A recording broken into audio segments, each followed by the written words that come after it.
আজ আপনাদের কাছে না দুটো ভালো টোটকা দেব।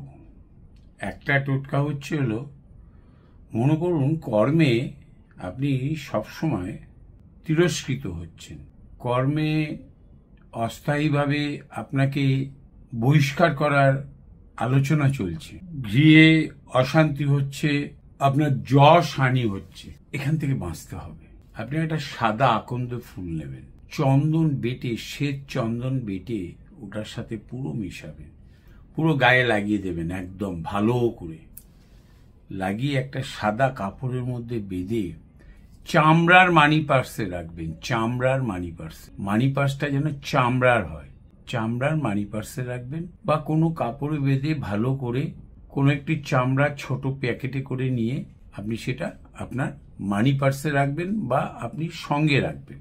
আপনার কর্মের বাধা, যশহানি, তিরস্কার প্রাপ্তি হচ্ছে, এগুলো সব দূর হবে, এগুলো সব নষ্ট হয়ে যাবে। হবেই, কনফার্মেশন হবেই। করে দেখুন, আমাকে জানান।